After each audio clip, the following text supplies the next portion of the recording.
Now here is the first question. Choose the correct pair. Now here 4 options are given to you. You have to choose which is the correct pair. Now here first of all, whatever options are given, you should have a clear idea about the options. Then only you can able to answer. Now see, I am telling you here. First one is A, the option A, sericulture and fish. Now, first of all, you should know what is sericulture, how fish is related with it, whether it is related or not. First, see, I will tell you what is sericulture. Sericulture is a process in which the rearing of silkworms is taking place. The human beings, they are rearing silkworms for silk purpose. Here, silkworms, they are developing themselves by eating mulberry leaves, and then the cocoons are formed.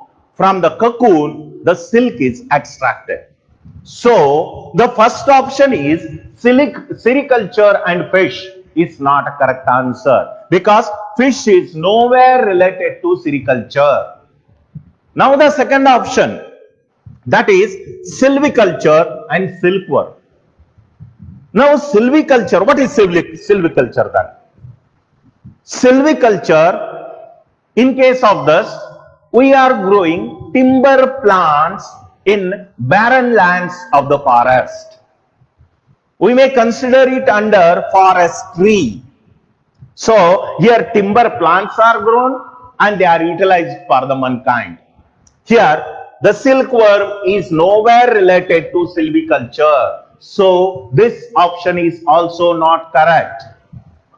Now we will go to the option C. In option C, the apiculture and honeybee is given. Now see, the apiculture. What is apiculture? Here, the rearing of honeybees for the purpose of honey. Here we can see, apiculture is rearing of honeybees for the honey sake. So, apiculture and honeybee is given. This is the right answer. So,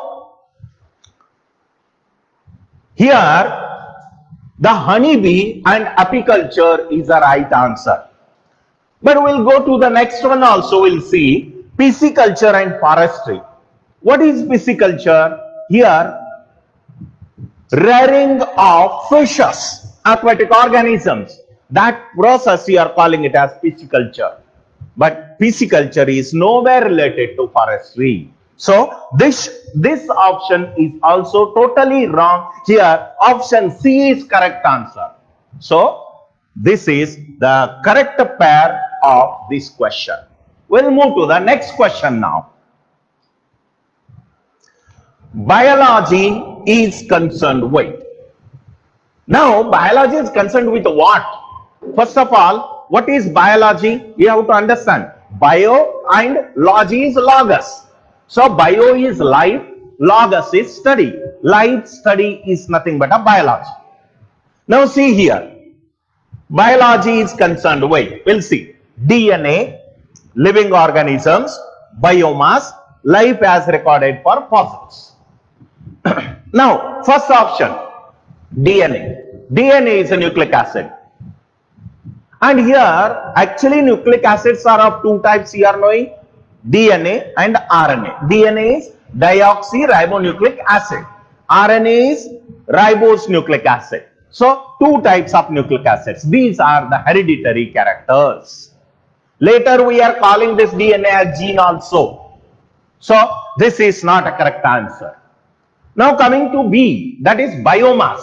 So, biomass is indicating the weight of the body. Take any organism, it is having its own kind of weight. Or a group of organisms, they are having their own kind of weight. This weight is calculated in kgs, that is kilograms. So, here, this option is also not related to this. So, now coming to the option C, living organisms.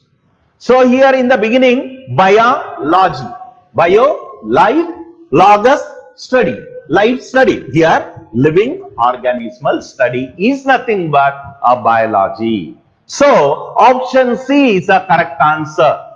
We'll go to the option D also. Option D, life as recorded for fossils. Then what are fossils? Fossils are the remnants of the organisms. Remnants in the sense remaining parts. Now see, some of the organisms, because of the environmental condition, by other reasons, the organisms are dying. Their body parts, they will be thrown here and there. Then whatever the hard parts are there, they are well preserved in the nature. And after few years, after so many years, they will be coming out from that original place, and it will be the human beings are getting them. Then they are studying regarding the other organisms. And these remnants, these remaining materials, whatever are there, those are called as fossils. So fossil is also not related with this. So as a result, biology is concerned with the option C, living organisms. Living organism is the right answer. We'll go to the next question now. Now, branch of zoology dealing with the study of fishes is known as. So, branch of zoology dealing with the study of fishes. Here, study of fishes, it should be underlined, is known as. What it is known? Now see the options. Herpetology, ichthyology, then mammalogy, then ornithology.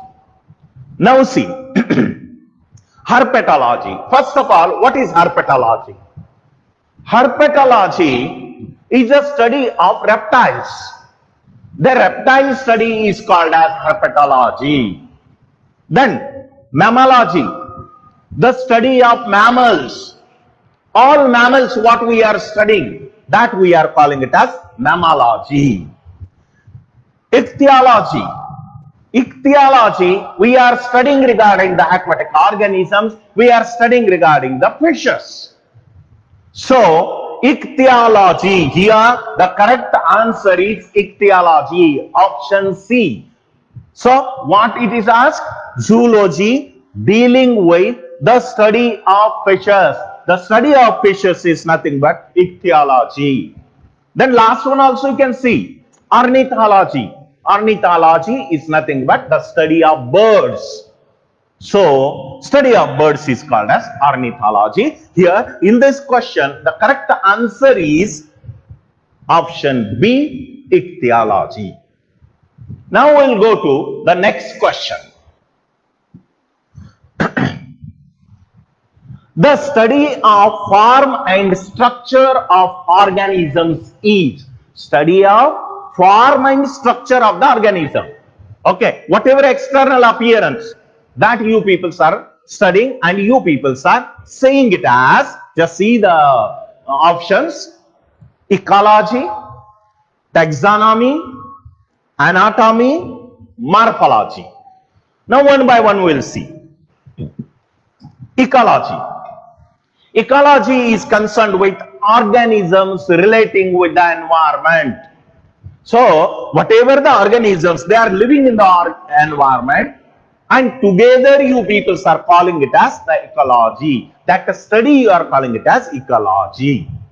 Now taxonomy. Taxonomy is the study of classification of organisms.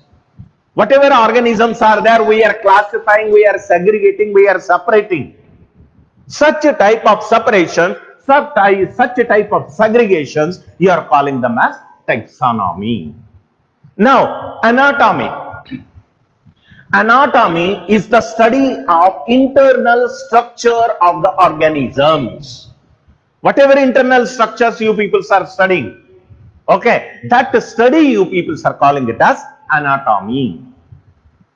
Now the last option is D, morphology. Morphology is the study of external characters of the organism, or appearance of the organism, or the structure, shape, size of the organism. That you people are calling it as morphology. Now the question here is, Study of form and structure of organism. Form and structure in the sense the morphological character, external characters. So the option D is the right answer. That we are calling it as morphology. So option D is the right answer. We'll go to the next question. Now, oncology is the study of oncology. It is one of the branch in biology. Okay, you people are studying for what? Now, 4 options are given here. One is dead cells. Another one is living cells. Third one is dividing cells. Fourth one is cancerous cells. Now, here, the oncology is the study of cancerous cells. So, option D is the right answer, cancerous cells. We'll go to the next question. Now, binomial nomenclature was introduced by. So, here just see, many number of millions and millions of organisms are present in the nature. To study them in a heap way, it is highly impossible. We have to segregate them. We have to make smaller groups and then we have to study. And when you are making a groups, when you are taking an individual or one of the species, that time you have to name it. So naming in the sense in haphazard way you cannot name. ICBN and ICZN, these are the organizations. ICBN in the sense International Code for Botanical Nomenclature. ICZN in the sense International Code for Zoological Nomenclature. So, whatever the plant species you are studying, you are relating with ICBN. Whatever animal species you are studying, you are relating with the ICZN. It is having this organization made certain rules, international rules. All scientists, they have to follow this while naming system. Here, binomial, by itself is indicating 2. So, 2 naming system. One is genus name, another one is species name, or generic name, another one is specific name. So, both are to be added there. Say for example, Abhay Patil. So, Abhay Patil, these are the 2 names. Abhay is an individual, Patil is his surname. We are taking it in reverse way because genera is bigger and species is smaller. Patil is a big family. Abhay is an individual. So, Patil we are considering a generic name and Abhay we are considering it as specific name. So, here in binomial nomenclature system, first we are taking genera and then we are taking species. So, generic name first, then comes the specific name, species name. Okay. So, say for example, the mango plant, Mangifera indica. Mangifera is a generic name, indica is a specific name. And it is having some rules and regulations. Okay, in the meantime, okay, when other questions are arising, that time I'll explain it to you. But here, you remember that binomial nomenclature system, it was given by Carolus Linnaeus. Okay, so here 2 naming system you people are observing. Now we'll go through the options. Now here, the Linnaeus, Darwin, Aristotle, De Candolle. So here the correct option is the A option, that is Carolus Linnaeus. So Linnaeus is the right answer. We'll go to the next question now. The cell nucleus was discovered by. Here actually cell nucleus, you people are knowing the cell, whether it is a plant cell or animal cell. It is having a rounded ball-like structure inside the cell. What you people are observing under microscope or even in your textbook diagrams. That rounded ball-like structure itself is a nucleus. And inside that smaller ball structure you are getting, that you are calling it as nucleolus. So nucleus and nucleolus. This nucleus is actually nucleus is called as the what you call, it is a main switch of the cell. So why I am calling main switch in the sense, the nucleus is containing chromosomes. The chromosomes are the hereditary characters. So the nucleus, first it was found by Robert Brown. Okay, we'll see the options here. Here, A. Robert Brown, B. Schleiden, C. Robert Hooke, D. Rudolf Virchow. So here, option A is the right answer, that is Robert Brown. So we'll go to the next question. The chemical energy of a cell is converted into. So you might be heard the word bioluminescence. What is bioluminescence? Okay, I'll give a nice example for this. During night time, usually in the winter season, okay, small insects, they will fly here and there in the dark. Sometimes they are emitting light. Okay, for shortest period, it is emitting a light, suddenly light will be off. Okay, their body is preparing light. Okay, now see here, the chemical energy of a cell. The cell is containing an energy. That chemical energy is converted into light energy. Because of that, you people can see a bioluminescence. Now we'll see the options. A. Light energy, B. Thermal energy, C. Radiant energy, and the last one is mechanical energy. Here, option A is the right answer, that is light energy. Now here, thermal energy in the sense it is a heat energy, and radiant energy in the sense it is solar energy. Mechanical energy in the sense energy may be converted from one to another form. So option A is the right answer, that is nothing but light energy. We'll go to the next question.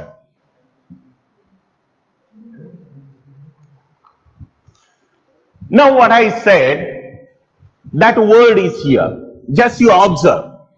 In the organisms which show bioluminescence, the chemical energy of a cell is converted into, what I explained earlier is right.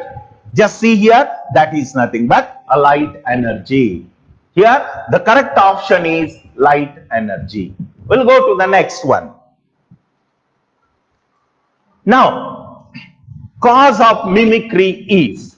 So, mimicry in the sense, everybody is doing mimicries. You people are knowing. Even so many organisms, they are undergoing mimicries. Why for they are practicing that mimicry? It is very important. Now say for example, when a cat is there side to you, you just beat it. What it does, it is taking its body completely back, taking its head down and crawling on you. Isn't it? It is also kind of mimicry. Sometimes what happens, they may attack you, they may protect themselves. So for both the purpose, the mimicry is required. Now we'll see the options here. First, A is isolation. Isolation in the sense separation. B is attacking. You people are knowing. C is protection. You are knowing. D is both B and C. Here, cause of mimicry is D, both B and C. That is attack as well as protection. So for this purpose, the mimicries are done. So we'll stop it here. In the next class, again we will meet. See you, bye, and good night.